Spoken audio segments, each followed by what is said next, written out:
another interesting video, and this time it is about an invention which recently got famous.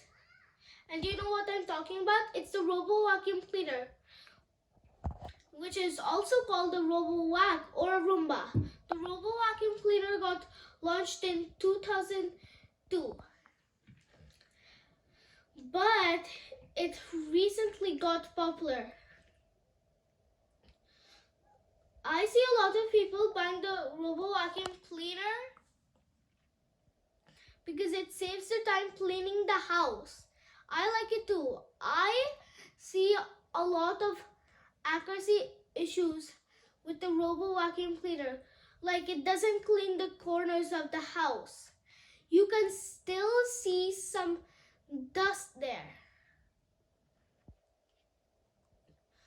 I feel the technology needs to be more improved. It is more efficient. I hope you liked the video. Please like and subscribe to the channel, and thank you for watching, and bye-bye.